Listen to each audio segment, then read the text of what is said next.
Hello, teacups. Welcome. Today will be a bit of a different stream. It's been a while since I've streamed, so I was thinking of taking it easy and slow.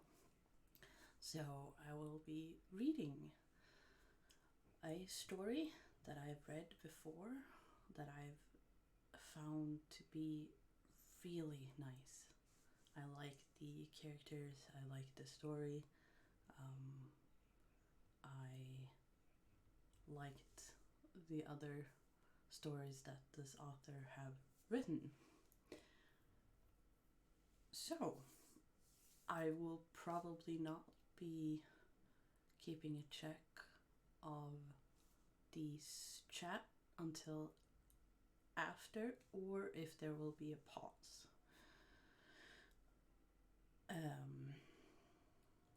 But I hope that this will be a chill and fun stream for y'all to listen to. I will also be having some crackling fire, because you always read best when there's crackling fire or thunderstorms. I choose crackling fire today.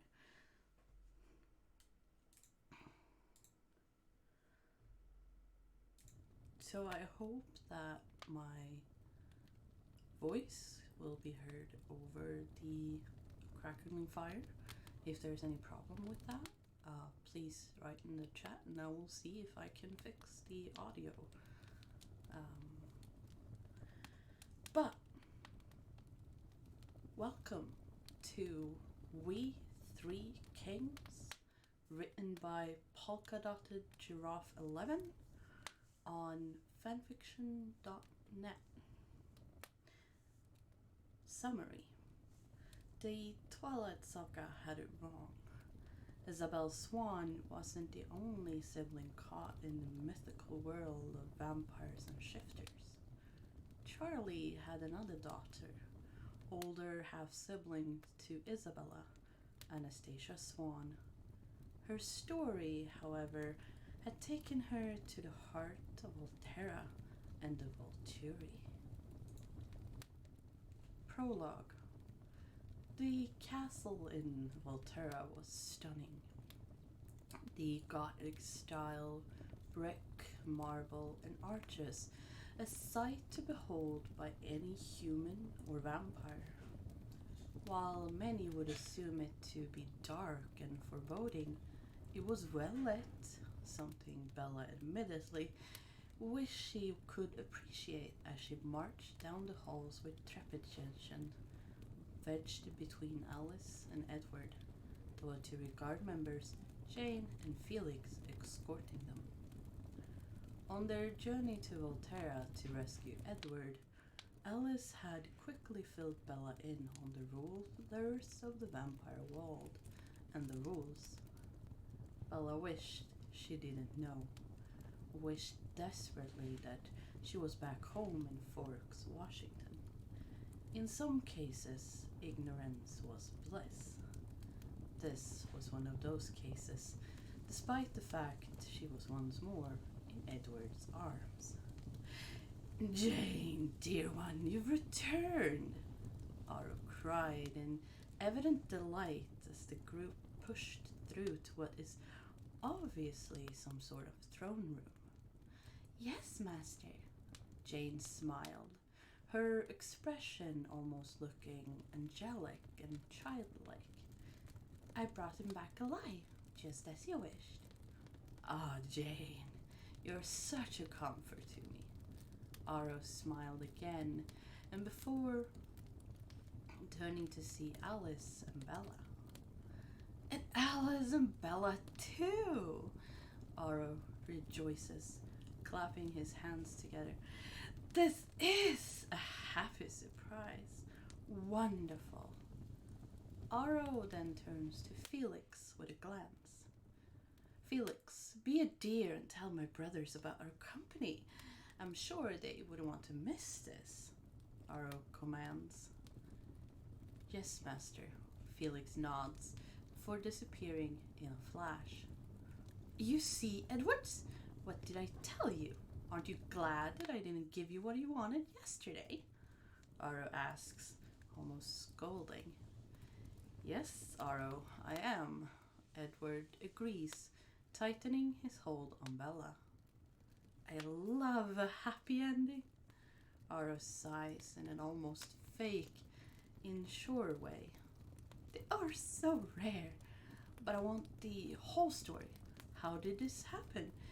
Alice, your brothers even think you are infallible, but apparently there was some mistake. Oh, I'm far from infallible. Alice flashes a smile, seemingly at ease, but Bella noticed the clenching of a fist. As you can see today, I cause problems as often as I cure them. You are too modest, Aro chided. I've seen some of your more amazing exploits, and I must admit I've never observed anything like your talent. Wonderful. I'm sorry we haven't been introduced properly at all, have we? It's just that I feel like I know you already, and I tend to get ahead of myself. Your brother introduced us yesterday, in a peculiar way. You see, I share some of your brother's talent, only I am limited in a way that he is not. Aro said, almost envious. And also exponentially more powerful, Edward adds. Aro needs physical contact to hear your thoughts, but he hears more than I do. You know, I can only hear what's passing through your head in the moment. Aro hears every thought your mind has ever had. But to be able to hear from a distance, Aro trails off. That would be so convenient. Suddenly, the doors of the room open once more, Felix and two others entering. Bella recalls the painting in Carlyle's study. The painting was now complete. These were the leaders of the Volturi, the unspoken kings of the vampires that ruled with an iron fist. She was irrationally angry at the thought. Couldn't they just let them go? They hadn't done anything wrong. Marcus, Caius, look, Aro exclaims. Bella is alive after all, and Alice is here with her. Isn't that wonderful? Let us have the story, Aro announces, reaching his hand for Marcus. Thank you, Marcus. This is quite interesting. Amazing. Absolutely amazing, Aro says, shaking his head as Marcus and Caius turn to walk to their thrones to sit, their personal guards following. Marcus sees relationships. He's surprised by the intensity of ours, Edward explains to Alice and Bella quickly. So convenient, Aro repeats. It takes quite a bit to surprise Marcus, I assure you. It's just so difficult to understand, even now, Aro muses, looking at Edward and Bella. How can you stand so close to her like that? It's not without effort, Edward answers calmly. But still, la tue cantante, what a waste. I look at it more as a prize, Edward answers dryly. A very high price. Opportunity cost, Edward shots back. If I hadn't smelled her through your memories, I wouldn't have believed the call of anyone's blood could be so strong. I never felt anything like it myself. Most of us would trade much for such a gift, and yet you... Waste it? Edward snarks. Ah, how I miss my friend Carlyle. You remind me of him. Only he was not so angry. Carlyle outshines me in many other ways as well. I certainly never thought to see Carlyle bested for self-control of all things, but you put him to shame, Aro compliments. Hardly, Edward says somewhat impatiently. I am gratified by his success, Aro muses. Your memories of him are quite a gift for me, though they astonish me exceedingly.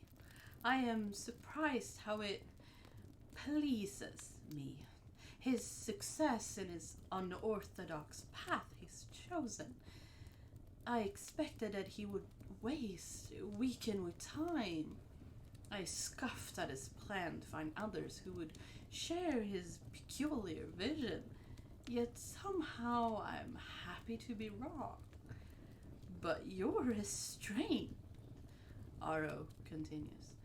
I did not know such strength was possible, to inure yourself against such a siren call, not just once, but again and again. If I had not felt it myself, I would not have believed. Just remembering how she appeals to you. Aro laughs, childlike. It makes me thirsty. At that, Edward tenses. Don't be disturbed. I mean her no harm. But I'm so curious about one thing in particular. Aro turns looking at Bella. May I? Ask her, Edward says flatly. Of course. How rude of me, Aro exclaims. Bella, I'm fascinated that you are the one exception to Edward's impressive talent. So very interested that such a thing could occur. And I was wondering, since our talents are similar in many ways, if you would be so kind as to allow me to try to see if you are an exception for me as well. Bella looked up at Edward in terror, realizing that despite the politeness of Aro, that she probably didn't have a choice. Hand trembling, Bella raised her hand. So very interesting, Aro says, releasing Bella's hand. At first, Aro muses, I wonder if she is immune to our other talents. Jane, dear. No, Edward snarls, Alice grabbing his arm in a restraining hand. Yes, master. Jane smiles happily. I was wondering, my dear one, if Bella is immune to you. Jane suddenly turned towards Bella with a happy, almost childlike, innocent smile. Don't! Alice cries as Edward launches himself at Jane. Before anyone could react, Edward was on the ground, writhing in agony. Meanwhile, elsewhere in the castle of Volterra, Anastasia was working on her homework. This term for her master's degree had her drowning in work and wanting to scream and possibly throw her laptop out a window and burn all her textbooks. Afton, Anastasia calls, standing up and shoving her books away. This was useless. She wasn't getting anything done. She needed a break, or she was going to scream and murder something. Preferably not her school. She actually wanted good grades. Yes, my queen? Afton asks, appearing in a moment. Let's take a walk, Anastasia says, stretching her back and neck before briskly setting off down the hall, winding through the passages towards the throne room. Yes, my queen, Afton answers. Several minutes later, Anastasia and Afton pass by Gina. Gina, Where are my mates? Anastasia asks, tapping her fingers lightly on the desk. They're in the throne room, Gina answers properly. Thanks, Gina, Anastasia answers, quickly spinning on her heels towards the throne room. Yes, my queen, but they're in the middle of a sentencing, Gina sputters, scrambling after the queen. It's fine, Gina, Anastasia waves her off, Afton following his queen loyally. Near the throne room doors, in another moment, Alec and Dmitri stands before Anastasia. Our queen, Dmitri greets, his hand offering to push open the doors. Hello, Dmitri, Alec, Anastasia smiles. Do you wish to go in? Alec asks, looking worried.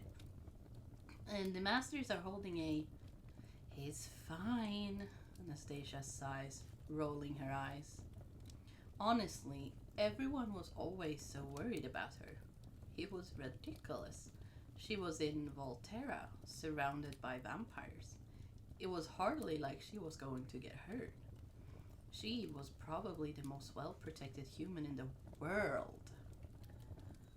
Anastasia suddenly hears a girl shriek the word stop, a voice sounding strikingly like her sister. Who is here, Alec? Anastasia demands, her blue eyes suddenly darkening. The Cullens? And Alec answers, looking nervous at his queen's anger. Anastasia throws open the throne room doors, practically thundering in, her guard quickly following in her wake. The masters would kill them without hesitation if any harm were to fall the queen. No questions asked. Il mio amore. Aro stops short, surprised to see his mate walking into the throne room, especially so close to feeding time. For obvious reasons, she stayed away. Alice and Bella are more than a little surprised at the intrusion upon the gathering. Edward would be too, of course, but currently he was still under the Jane's power and writhing on the floor in agony. Alice could hear the obvious heartbeat from one of the newcomers, and Bella, though unable to fully see the newcomer's features, could tell the importance of the woman as she was escorted and closed in by 3 of the guard members of the Volturi.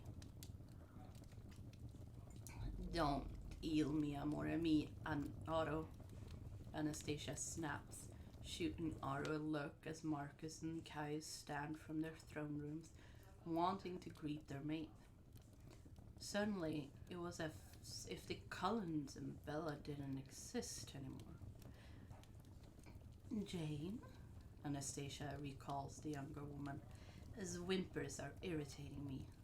Yes, my queen, Jane bows, looking apologetic and immediately retracting her power. You're holding court without me? Are the Cullens here for judgment? Have they broken rules? Anastasia asks, still faced away from the Cullens and her own sister. They have told a human about our existence, Caius answers with a hiss, Marcus and himself now having gravitated closer towards their mate.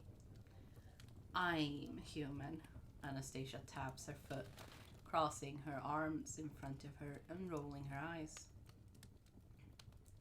That you are, Mia Regina, but you are different. You're here in Volterra with us, Aro answers, reaching for his mate's hand, only to have it slapped away by Anastasia. No, I'm still mad at you, Anastasia snaps, irritated she wasn't informed of this. Alec, Dmitri, Afton, and even Jane and Felix hold back a snicker at Aro's hurt look. Their queen had a fierce temper, which everyone, all the guard, and even the masters know not to cross. Did you need something from us, Tesoro? Marcus asks, reaching for his mate. This time, Anastasia going willingly into his embrace, sending Aro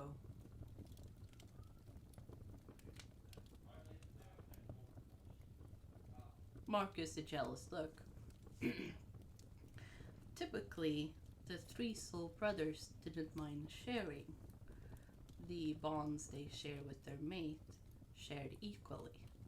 But in this case, Anastasia was upset with Aro, and he didn't like it.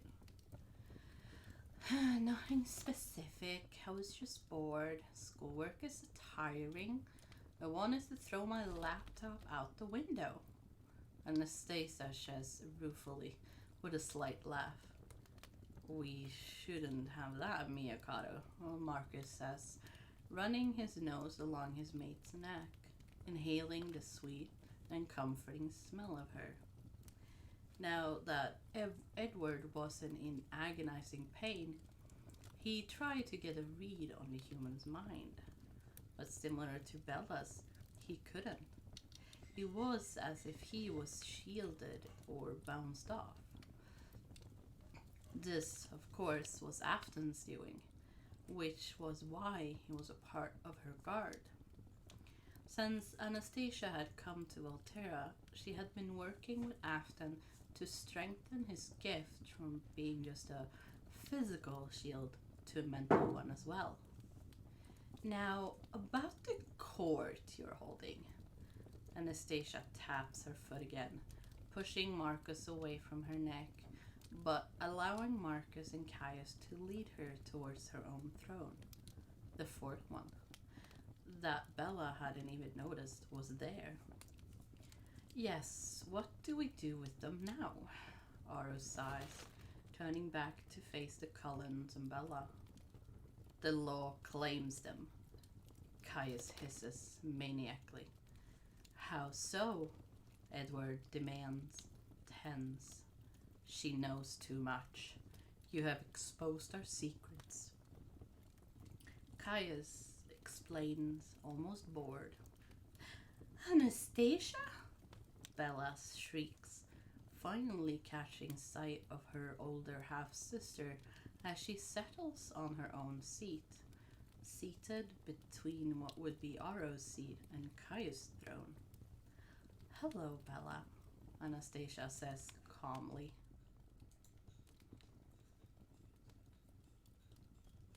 Then back to the beginning. No one's point of view. What many didn't realize was, before Renee came into Charlie Swan's life, there was a woman named Anastasia. She was filled with life and love and kindness, and she was beautiful. Anastasia Tripoli met Charlie Swan in high school when she moved into town with her family. With brunette hair, stunning blue eyes, and athletic talent, Anastasia drew the eyes of every male in school. But only Charlie managed to ever gain her attention. He was kind and chivalrous.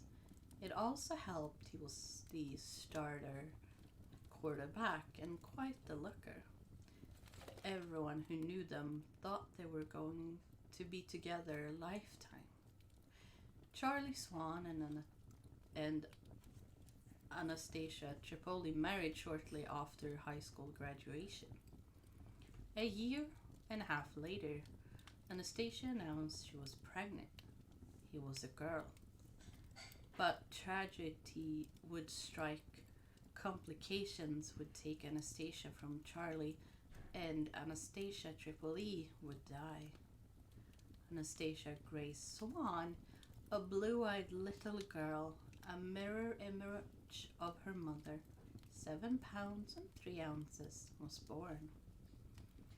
4 years later, Charlie met Renee, a freelance painter coming into town for inspiration.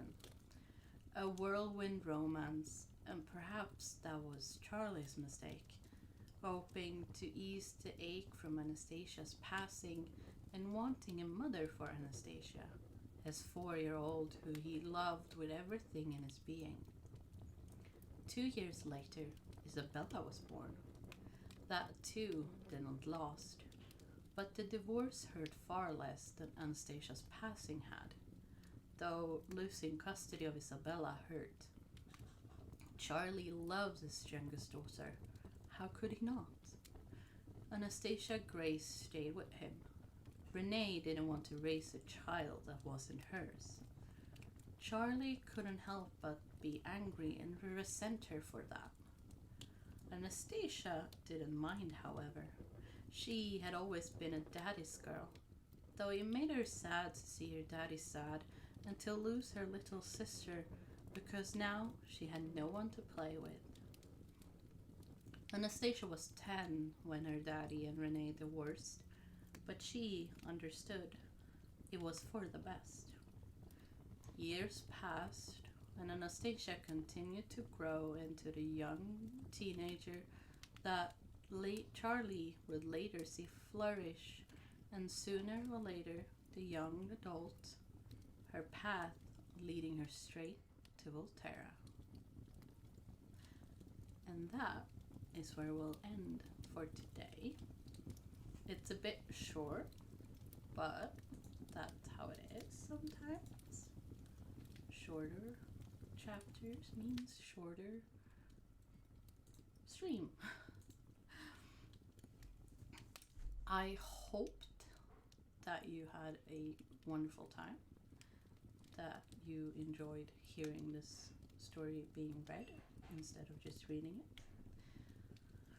I hope that the audio was good and that the fire did not over voice my voice and that my voice didn't muffle the fire too much. And I hope that you had a comfortable time. Now, I shall see you in the next one, and hopefully we can get through at least 2 or 3 chapters next time I read. But for now, have a great time. Have a great day, night, morning, wherever you are from. Remember to eat and drink, and don't overwork yourself. That's a bad thing. Have a great time. Bye.